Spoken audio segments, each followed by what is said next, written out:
Hey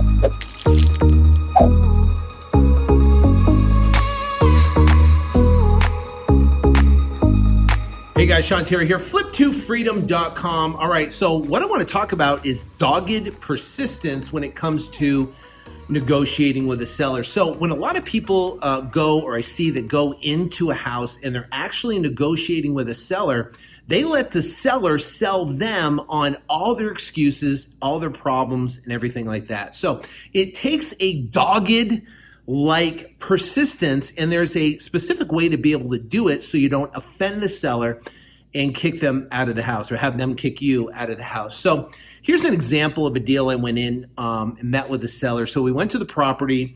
There was a tenant there. The house was pretty trashed. And this seller was interesting. Older gentleman, about 60 years old or so. This was an investment property he was using.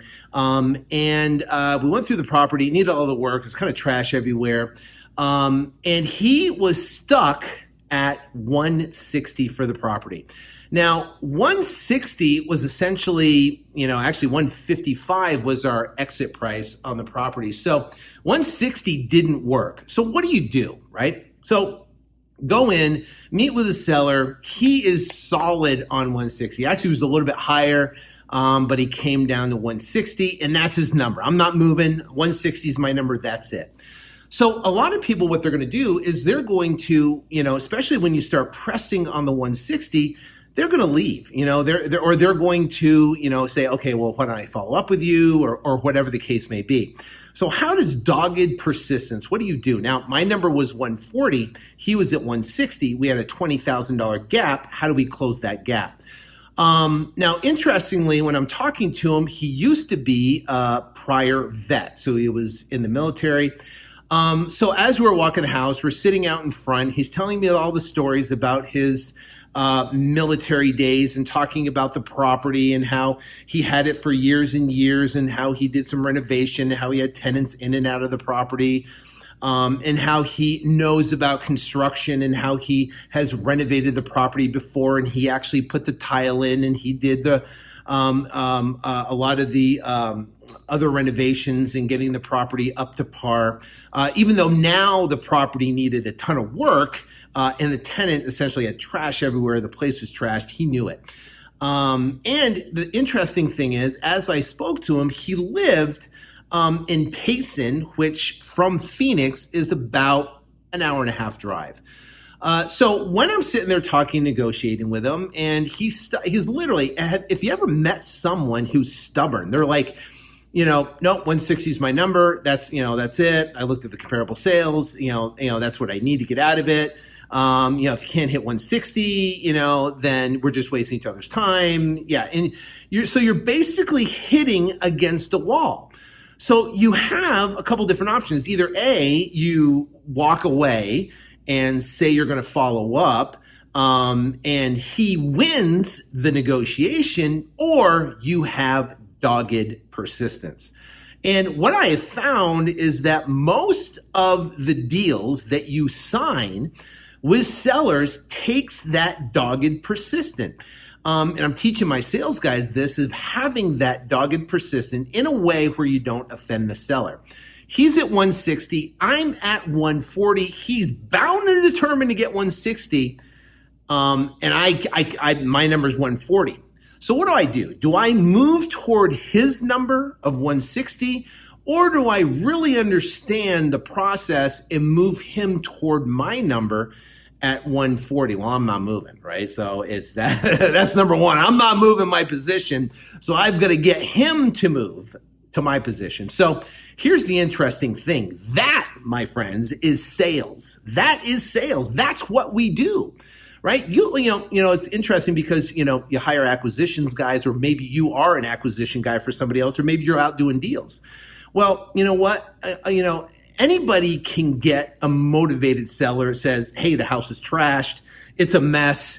I just got to get rid of it, and they give you a number of $60,000 and your actual offer is 75 and you sign it for 60 and it's a deal. That's going to happen 1 out of 25, 1 out of 30 is going to be like that. And what I say is, you can't screw up a motivated seller. You're going to have those deals they're going to come across. And guess what? All you got to do is show up. You have to have a contract, and you got to talk to a seller. And guess what? You'll get that contract signed.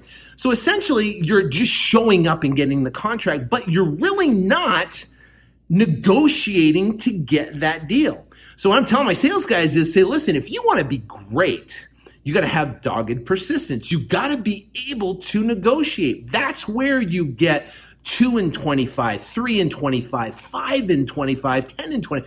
That's when you become great, when you can stay in the game. You can stick with it with a seller and be able to make iterations and be able to have that dogged persistence to get the deal. So here's what I did, right? And that's where a sales guys bring their value. They don't bring a value just to go to a house and take orders. That's not the case.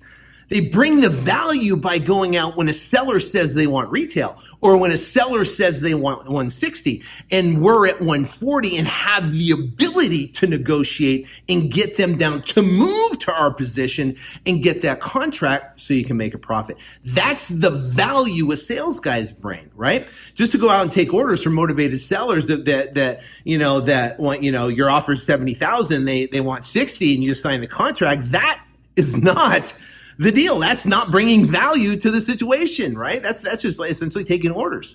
And we don't want that. We want highly trained, and you want to be a highly trained negotiator, negotiating with that dogged persistence. Anyway, so here's the deal. So what I did was I said, hey, you know what? I knew he's in the military. I made friends with him. We built a rapport with him, standing in front of the house, going through the property. And I said, let's go grab a cup of coffee. Because here's the thing. You want to sell, and I want to buy. Right? That's just the bottom line. There's got to be some sort of medium, somewhere in between that we can come to a compromise. Let's go grab a cup of coffee. So we went and we found a little coffee shop down by the house, and I went and I bought him coffee and we sat there. And guess what we talked about? We didn't talk about the property. We didn't talk about the numbers. We talked about his military. We talked about his house in Payson. We talked about what he likes to do there, sit out in the patio and relax.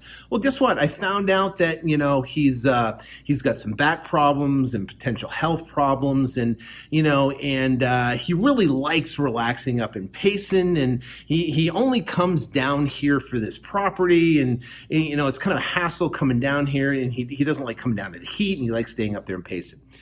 All key information when it comes to negotiating that I never would have found if I wouldn't have dogged persistence and gone the extra mile and actually said, hey, let's go grab a cup of coffee. So as we're sitting there negotiating, I said, let me ask you a question, Mr. Seller. I said, listen, I said, I know you want 160. I said, well, the house needs a ton of work. You can't sell it in the condition it is. When that tenant moves out, there's a lot of trash in there. How do you see this going?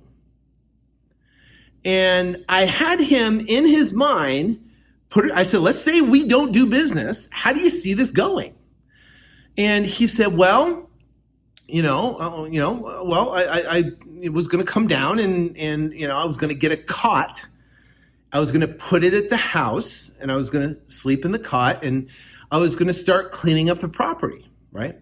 I said, well, it's, 98, almost over 100 plus degrees outside right now. You're going to get a cot and live in the house, and you're going to clean up all that debris. Where are you going to put all the debris? Right? I said, first off, you got all the debris. Well, I'm going to have to get some trash cans. So that means you're going to have to lug the trash to the dump, aren't you?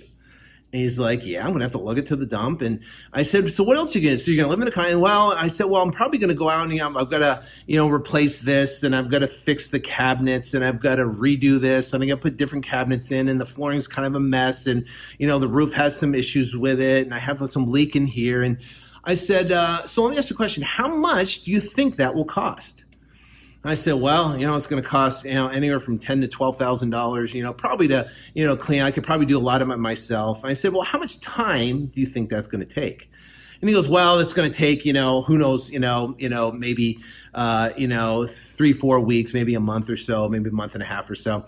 I said, so what you're going to do is you're going to come from your beautiful place in Payson.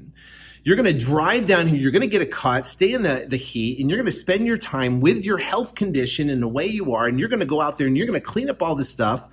Are you going to get contractors who are going to fix it? Are you going to do it yourself? You're going to have to pay for the material. You have to lug the material. You have to get it there. And you're going to do it in a month and a half. And now you say you're going to spend $12,000? $12,000. Well, guess what? Now, we're at we're down now from 160. Now we're down to 148 net in a situation like that. Now 148. Well, I'm at $140,000. Well, guess what? You're going to have to make another house payment on there, right? You're going to have to pay utility costs. You're going to have to pay, obviously, part of the taxes and stuff. That's now a couple $1,000s, right? So now you're down to maybe $146,000 if you back out those costs. I'm at 140. You know what? Why don't we split it down the middle? Why don't we do 143 and we call it done? And you could go back up to Payson. You could hang out up there. I could take all the burden. I could deal with it. I could handle the construction. I can handle that. We can turn around. We can get the property done. And you could turn around and you could have the cash in pocket. Why would you do this for an additional $3,000, right? And he's thought about it for a sec. And essentially, that's a closing question. Thought about for a sec. And he thought, you're right. My time is valuable. My health isn't that good and that well. And I do love it up there. And I don't want to come down. And I don't want to get a cut. And I don't want to fix up. I don't want to. So do you know what? Let's do the deal. Dogged persistence. I built rapport. I pushed. I built rapport. I pushed. And I asked questions, got him to think about actually what was going to happen, and got him down to a reasonable number that made sense. And it was the best interest for him. It's the best interest for us. We were able to turn around and sell the property and make a good profit on it. He was happy. He got to get out of the deal. We were happy and he got the deal done. Most of the deals that you'll do will take that dogged persistence if you take the time, if you ask the right question, and if you logically work with that seller on exactly what will happen if you guys don't do business. And guess what? You'll lead that seller down the path where it's going to make sense to do business with you versus the latter. So that is the tip of the day. I hope you like it. Make sure you go to flip2freedom.com, flip2freedom.com, download the book, listen to the podcast, and join us on all of our social media sites. So thank you very much. Have a great day. Have a great weekend. God bless.